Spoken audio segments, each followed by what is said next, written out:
Hi, I'm Colin Davis, and in this video presentation, I'm going to read to you my 2024 book, Transforming Darkness, a Shadow Work Toolkit for the Red-Pilled Initiate. And you can always get a copy of the book in multiple formats by going to the website shadowtechalchemy.com. Before we start reading, let me read the back of the paperback version where I have a description that I think will clue you into what this book is about. The red-pilled individual is well aware of the parasitic side of civilization known as the Matrix or the Deep State. But what few yet understand is that the darkness we see growing out there is the direct result of the unattended darkness that dwells within each and all of us in here. This is the domain Carl Jung called the shadow, and it's a major key to healing ourselves and our world if we are brave enough to confront and work with it. The author believes that if even a minority of humans awaken to this reality, great evolutionary progress will result. This book maps out the human shadow with multiple models and describes a plethora of shadow work practices. Okay, so now let's get right into it. Start with the contents. Introduction. The Red-Pilled Initiate. The shadow of the human psyche. Autonomous complexes are inner demons.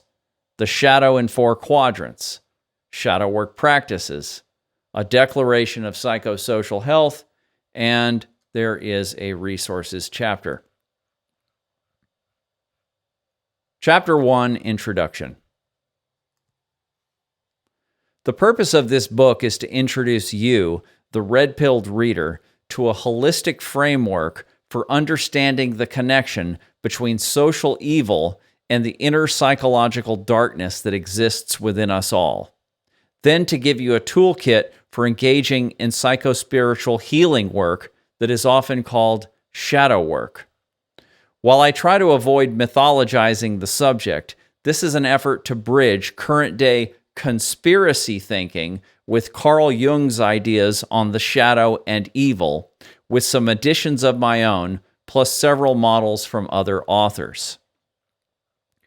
Undoubtedly, you will find that my descriptions of the psychological shadow apply directly to current-day cultural dynamics.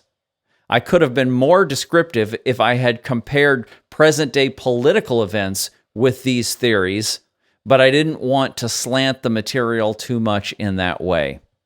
Therefore, I encourage you to use your imagination to apply what is discussed here to the world you see out there. Of course, my political perspective is red-pilled. Updates with additions or corrections may be forthcoming.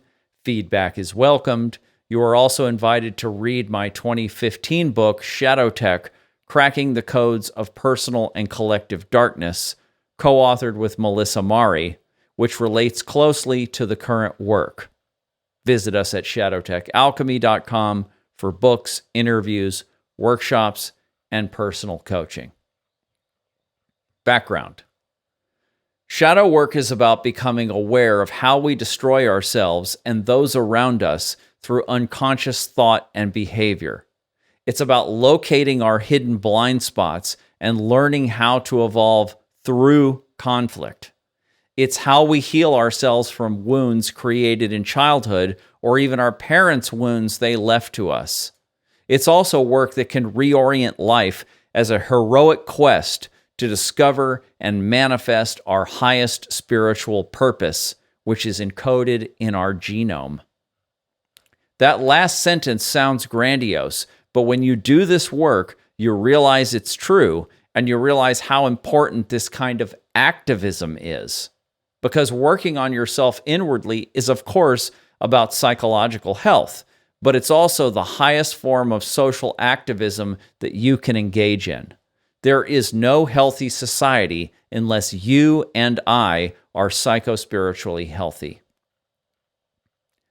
The shadow is a concept developed by the Swiss psychologist Carl Jung to explain the dark side of the psyche, also called the mind, that is at the root of much of our personal suffering, as well as interpersonal conflict and cultural evil. Jung developed a holistic and magnificently deep and spiritual understanding of the human psyche that includes this powerful theory to help explain our inbuilt darkness.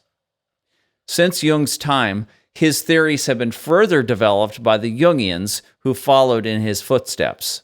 Although some of his work on the subject of the shadow has been circulating for close to a century at this point, the deepest implications of his research have not yet been fully realized, except by a few.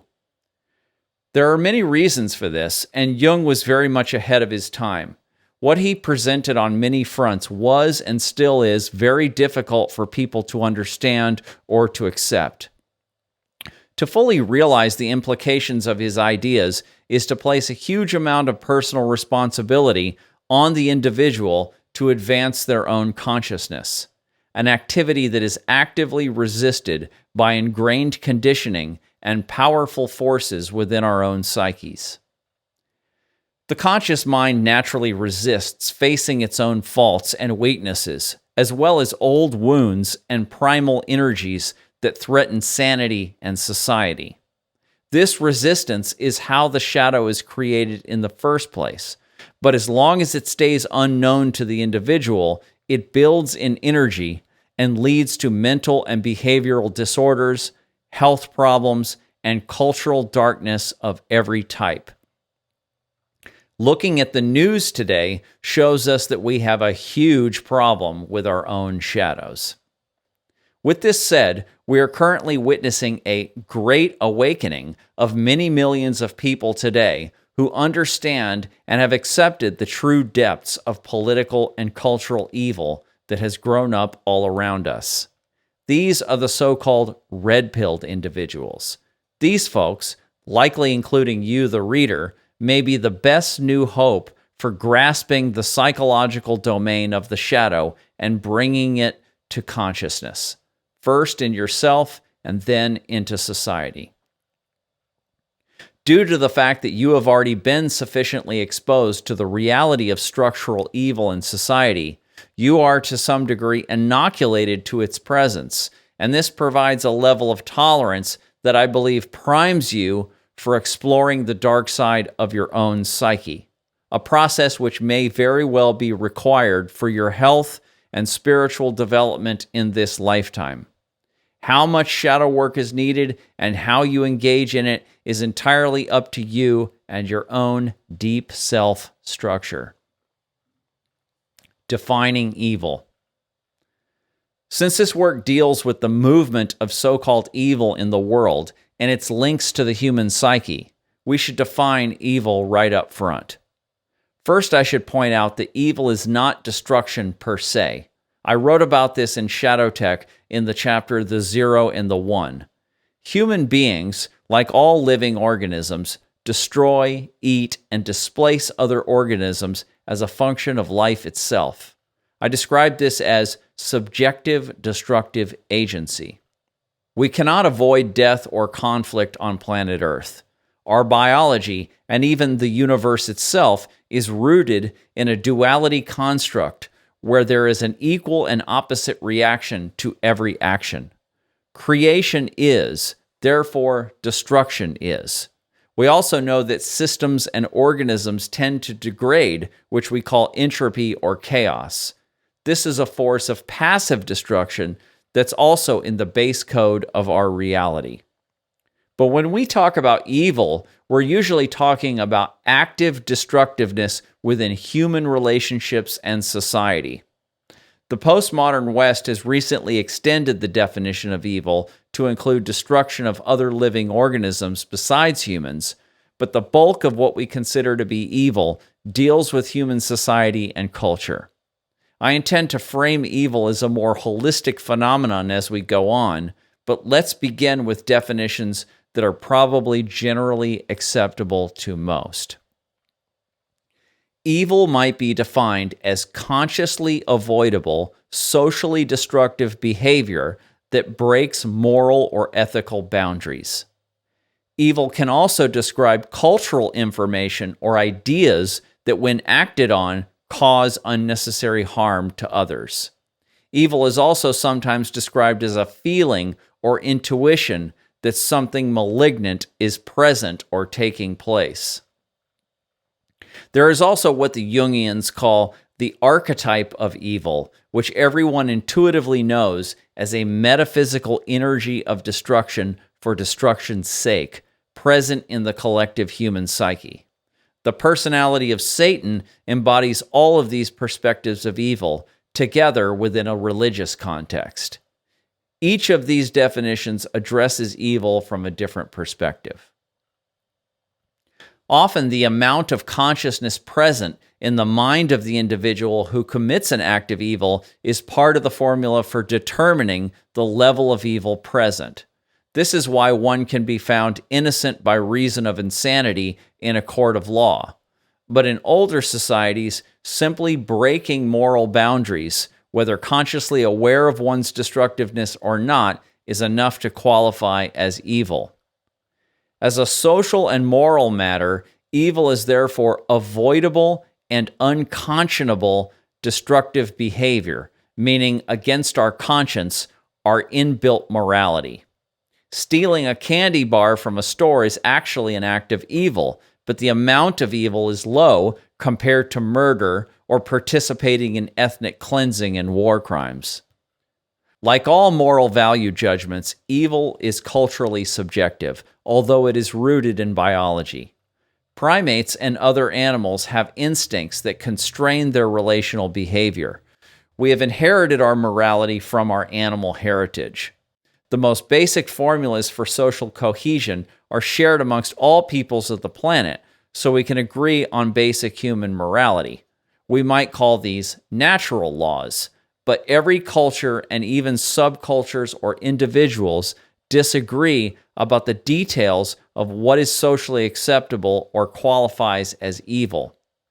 Evil will always be present to some degree because humans will always disagree on social boundaries, which are always in flux, and we will never be able to fully control our biological energies and behavior, especially when trauma has damaged our development.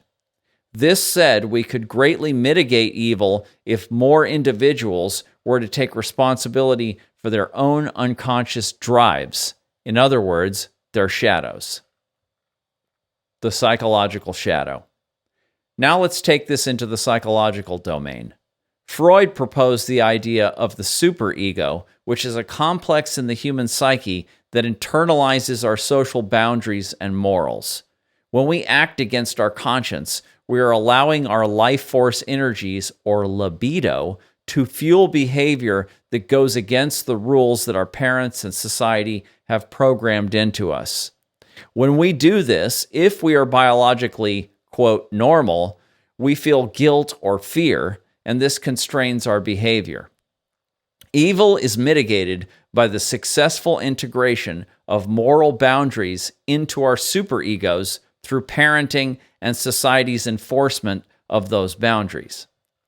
But a natural consequence of living in morally restrictive societies is that our primal energies have to be held back or repressed into the unconscious psyche. Just below our recently evolved human brain and nervous system is the biological machinery of primates, other animals, and even reptiles. Some of our natural life energies are truly wild and are totally incompatible with civilized life. Taking this into the realm of Jung's psychology, the natural repression of our socially unacceptable drives creates a powerful reservoir in the unconscious mind that Jung called the shadow. What family, friends, and society discourage in us becomes powerful emotional reactivity, such as rage, fear, guilt, grief, and the like, which we shove down into our unconscious shadows. Then adding to this pile of disowned feelings and drives are psychic disturbances caused by childhood wounding or one's inability to fit in or derive soul-felt meaning and satisfaction from life. From this shadow swamp of discarded fragments, true monsters grow. As a way to rid ourselves of our powerfully destructive shadows, our psyches use a function called projection to target and displace our repressed darkness into the world, causing us to act out, creating the destructive behavior we call evil, as well as traumatizing and wounding our fellow human beings. The more we repress and deny our shadows, the more this energy grows, and the more we compensate for our wounding with distraction, blaming, infantile grandiosity, and narcissism. Like all mental material, the invisible shadow of the psyche is transmissible to other humans and the society around us like a virus. Since we all carry a shadow, we all participate in its spread. Just like the garbage and toxic waste our modern civilization dumps into the environment, our repressed shadows are creating a planetary cesspit of socially infectious psychic disease that we have barely any comprehension of, although we can't help but see the symptoms everywhere we look. Public awareness of social evil is now growing rapidly, but the source of this evil within the shadows of each and every one of us is still not on the radar. Helping to put this reality on the map is what the current work is all about. When the psychological correlate to social evil and personal disease is finally understood and accepted, we can then create a path to its reduction through psychospiritual inner work and actual holistic therapy. When we finally recognize that our modern way of life is inherently wounding and that distracting ourselves with solutions out there is going nowhere, we can start to heal and evolve. When the reality of the intergenerational and culturally transmissible shadow of the psyche is grasped, a master key to psychosocial health is realized.